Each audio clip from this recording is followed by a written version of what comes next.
It is Saturday, January 10th here in Mexico City, and there is currently a large protest in the Reforma neighborhood, wandering all down the main avenue, and it looks like they're protesting the current events in Venezuela. So we haven't actually gone out today just because we were warned that it might be not the safest situation, but I've just wandered outside as they're coming by here just to take some video.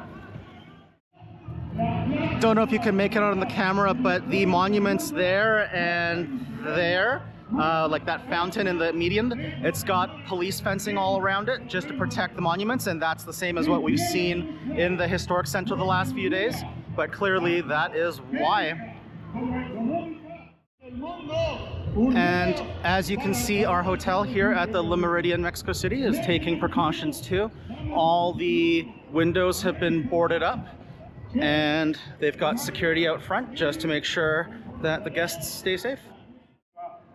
Y es por eso que hoy, a partir de este día, llamamos a la unidad latinoamericana, caribeña y africana para quitarnos de encima a los explotadores. Basta de los imperialismos, tanto de América como de África, de Asia, de Europa, de Groenlandia. No vamos a permitir. La clase trabajadora. We are Cory and Wallace, an early retired couple on a full-time journey around the world. With a passion for exploring new cultures, discovering hidden gems, and enjoying delicious local food, we are on a mission to experience as much of the world as we can. We are currently in Mexico City and at the Le Méridien, but today we are moving on to an Airbnb.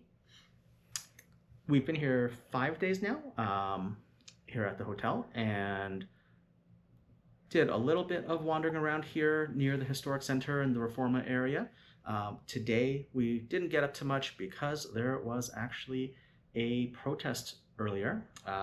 Our hotel concierge phoned us last night, warned us that there was a protest all up and down the Paseo de la Reforma, I think is the name of the street, the main avenue that runs through this area, all the way from the Angel of Independence Monument to the east, to the west, all the way to the Constitution Square, where we were just a few days ago.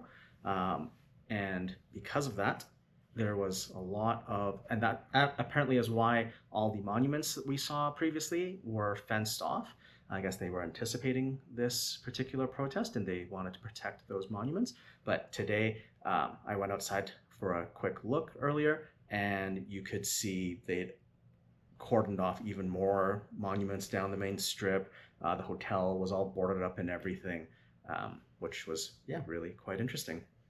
I did not go outside, so I didn't actually see any of the protests, but I mean, protests happen. We just kind of steer clear of them. Now we are moving on to the Airbnb, where we'll be for 30 days, and we're in a different section of the city. Yes, we are going to be staying in, I believe it's pronounced Colonia Cuauhtémoc? We'll pop the name up. Yeah, I was trying to learn how to say it. It's spelled a little differently, so but it should be a decent area. It's mostly residential. It's just going to be to the west of the historic center of town, and that area is home of the Mexican Stock Exchange, as well as a number of different embassies. So it should be a decently nice area, but let's head out of here, check out of the hotel, and we'll go find out. Welcome to our Airbnb for the next 30 days here in Mexico City. Like I said before, we are in the Colonia Cuauhtémoc area. Again, I'm probably butchering that name, I apologize. It's a little studio apartment. Little dim in here. It's a bit of a musty smell when you walk in. So other than that though, it looks like it's a fairly new building, so it shouldn't be too bad. When you come in, you've got basically this little feature wall here. It's basically just fake plants dividing the living room and the bedroom area. We've got a living room with a little couch. Oh, you know what? That's not the most comfortable couch I've ever sat on or love seat. It's pretty chintzy, but that's okay. We've got a dining table, and looks like we've got a decently sized kitchen. Nice. We've got a coffee maker, we got a blender, lots of storage space. We've got a 4-burner gas stove along with an oven, so that's nice. Lots of utensils and stuff, so it's, you know what, reasonably well equipped as Airbnbs go. Toaster oven, glasses, plates and bowls and stuff. We've got a microwave. Oh, that's interesting. That's locked, so I don't know what that's all about. A huge microwave.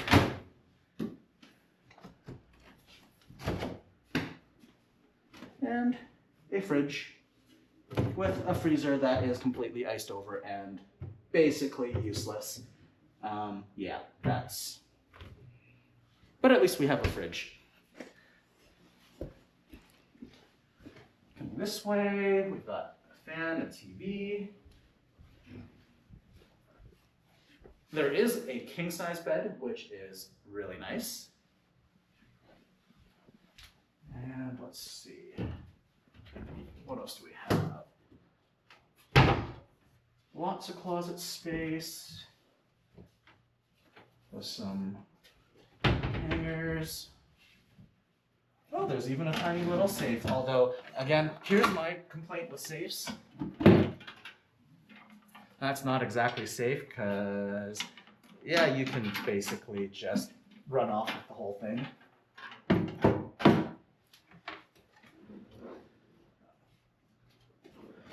Random drawer space. Let's see here. Oh, interesting.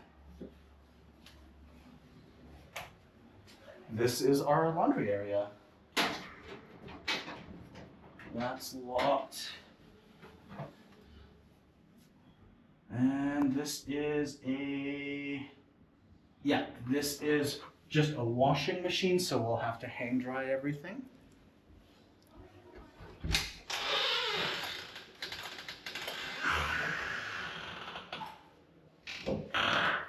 And a pretty small bathroom, but I mean, it's functional. You know, we've got sink, we've got toilet, and a shower that looks like it ought to keep water in, which, you know, could be worse. It is about a week since we've checked into the Airbnb. And if you watched our 2025 recap video, you'll have seen that we talk about, you know, rolling with the punches and, you know, overcoming some of the challenges of full-time travel. Well, this week has been no different. Since we've been in this Airbnb, we had one day where the water stopped working completely for a while. And just this morning, as we were trying to make breakfast, the power went out in our unit. Just our unit, not the building. Yeah, so I mean, every Airbnb has its own challenge, but this one's been particularly challenging. I don't know if it's because we've been on the road so long that it's just kind of like the little things are getting to us, or because I mean, water getting turned off, that used to happen at home randomly whenever they hit a water main. So not completely unexpected. Power going out, sometimes you just run too many. But I think it's the lack of communication between us and the host. I think the language barrier is particularly bad this time because we had asked the security guard, and he didn't know anything. So he was trying to reach the host. I was downstairs trying to reach the host on my phone because we're in a big concrete building in an inner courtyard area. My phone doesn't get good reception, so I have to go down to the main front desk to get a reception signal. Trying to message the host, the security guard's trying to call them. I'm messaging them through Airbnb, and it's just this roundabout, you know, so an hour and 20 minutes later, they figured it out. And they were actually, the hosts were on their way here to try to have a look, But it turns out they finally talked to the security guard and clued the security guard into the fact that there was a main circuit breaker for the unit downstairs somewhere. So he must have flipped that, and our power came back on. It's just, again, just the communication issue. Not having good enough reception means that using Google Translate, like the actual voice, recording translate function doesn't work great, makes communication difficult. And at the end of the day, yeah, this could have been resolved. It could have been resolved in 20 minutes, not an hour and 20 minutes, and it's just an inconvenience. Yeah, and another thing that is very, very interesting, we're in a condo situation, and every single condo we've ever been in has communal garbage that is taken care of by employees. Not this one. Yeah. They have it set up so that, from what I understand, 6 days a week, the garbage comes at 7:30 in the morning, from what we gathered from the security guard, and in the afternoon, supposed to be at 4:00 p.m. So the morning, we're never up early enough for that, for the most part. But we did ask more than a couple occasions for the security guard just to ring us when the garbage truck does arrive. And he's done it a couple of times, but it's hit or miss. And we can't hear it from where we are. We can't see it. So it's a guessing game, and it's so inconsistent. So sometimes it's 4:00, sometimes it's 5:00, sometimes it's 6 p.m. And then the hosts, I guess, have offered to come and pick up the garbage. So just one quirky fact about us, we like to throw our garbage out daily just so that the apartment itself doesn't get stinky or anything like that from garbage. And it's quite frustrating, to be honest. I think that this place does not get a very good rating because of that. It's so inconvenient. It requires you to be home, and the hosts, they don't live anywhere close here, so getting them to come pick it up just seems really inconvenient for everybody. The garbage situation here is really unusual. Apparently, the garbage collection here in Mexico City is privatized, and that might have something to do with it. There's no public garbage cans on the streets as we're walking. We're walking 2, 3, 4 kilometers down to the park and back and all that. Not a single public garbage can to be seen on the sidewalks. The building itself, this apartment building, condo building, does not have a dumpster, like you would expect to see pretty much anywhere else in the world for a building of this size. So you actually have to, at the times the garbage truck comes, like Cory said, you actually have to take your bags of garbage, go out to the corner just down the block, and toss it into the back of the garbage truck. You can't just leave it, in the dumpster and have it dealt with automatically. And that's, again, really inconvenient because they're very inconsistent with the times they show up. Again, it's just a really weird, quirky situation. Yeah. And it makes it hard to live here long term. If you're just here for a couple of days, you wouldn't even notice there was a problem. But we're here for 30 days. And yeah, you don't want food garbage sitting in your, apartment because, like I said, it will, start to smell. And even having the hosts come once a week to pick it up for us, it's just weird. The only good thing I can say is that our apartment is absolutely ice cold. There is no heating system. That's normal for Mexico. I didn't realize how cold Mexico City would be. But because we're in a concrete building, there's no natural light, so there's no sun heating this place up or anything like that. It is freezing in here, so the garbage doesn't disintegrate quite as fast or get sticky as fast. So that is at least one benefit. You can see I'm in my puppy. There's a reason for it. I've been in it all morning because it's that cold. Anyways, that's it for the moment. We just wanted to talk about some of the quirks of staying in this particular Airbnb. And I think now we are going to head out and show you guys a little bit more of the area that we're staying. As you can see, piñatas are very popular here.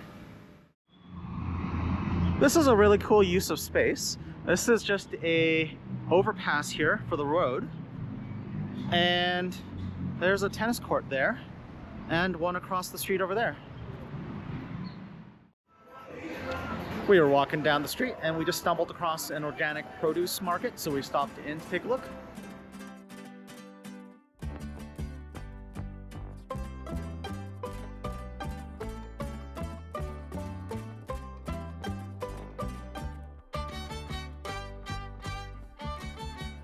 We've wandered down here to the Avenida Paseo de la Reforma, which is the main avenue that runs diagonally through the heart of Mexico City.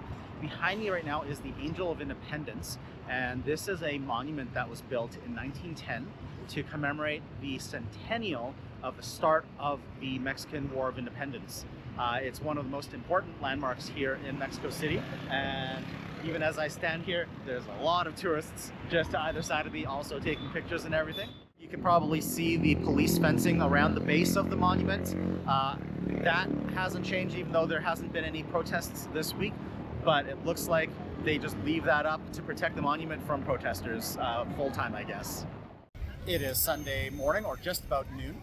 We are back here on Paseo de la Reforma, and on Sundays they close this main avenue completely to vehicle traffic, and it's open for bikers and pedestrians, runners, joggers, dog walkers, you name it. It's really cool, it's really peaceful, there's a lot of people around, but it's just this awesome vibe here right now.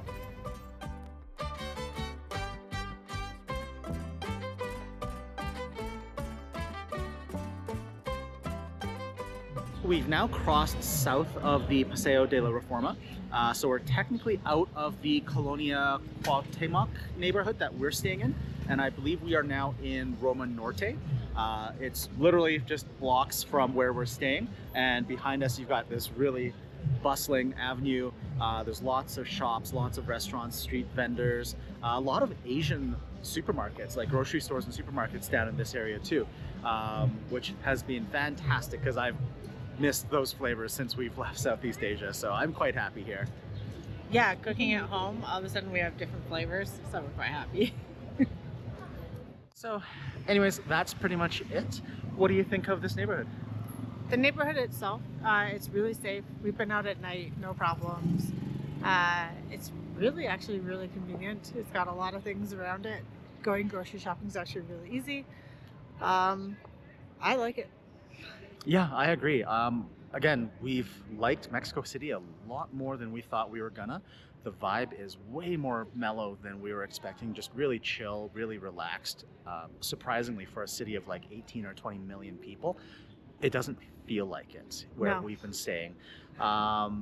The Airbnb location is fantastic. There's a big grocery store about a 20-minute walk away. There's a smaller Walmart Express grocery store a 4-minute walk away. We've got cafes everywhere for coffee. There's OXXO and 7-Eleven grocery stores everywhere.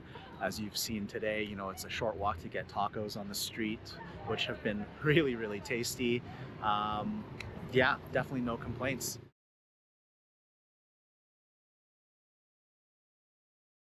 It is about 10:20 a.m. on Thursday, February the 5th, and we are leaving this Airbnb 4 days early.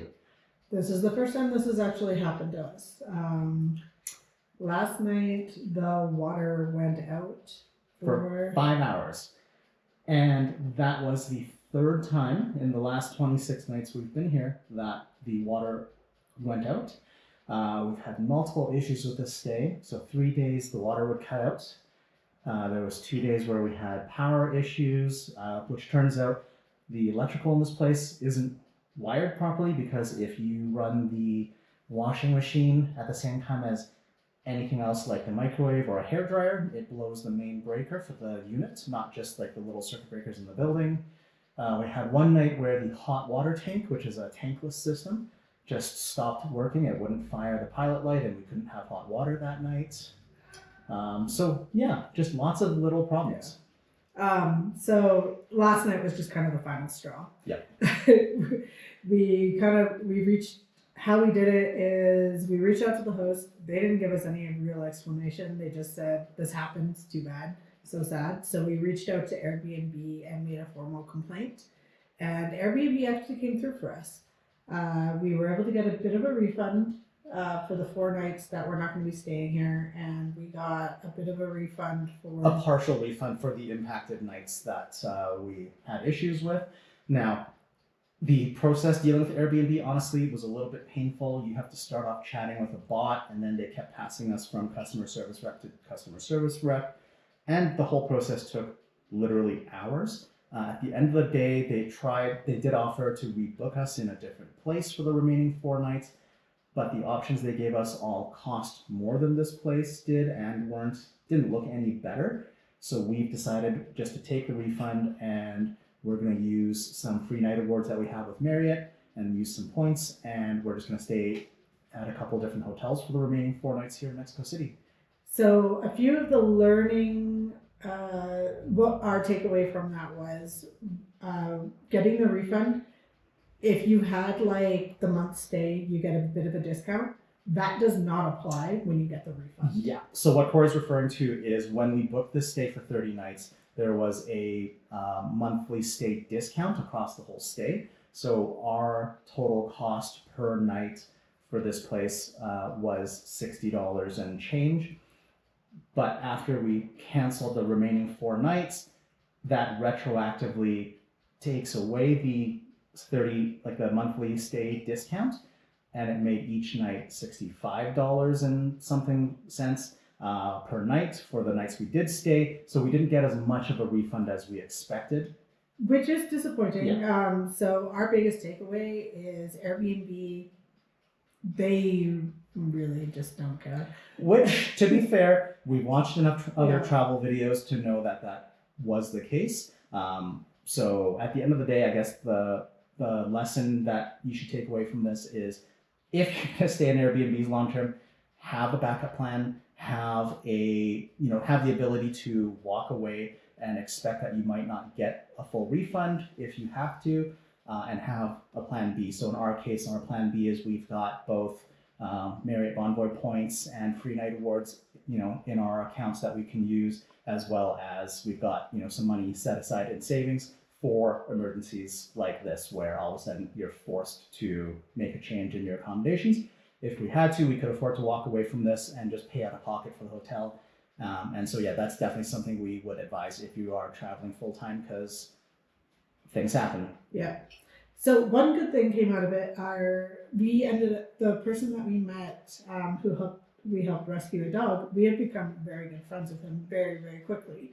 So we're gonna go hang out with him for the day, and go to the hotel at 3 because we can't check in before that. So we're very grateful that he has welcomed us into his home and is going to allow us to have a comfortable in between, because we have to leave here at 11 and we can't check in till 3. So Yeah. So Mike, if you're watching this, thank you. thanks. We appreciate you. Anyways, I think that's it. We're gonna finish up here. We're just about finished packing up and cleaning this place up, and we're just gonna head over and visit with Mike for about 4 hours before we head back over to the hotel, and we'll pick it up then.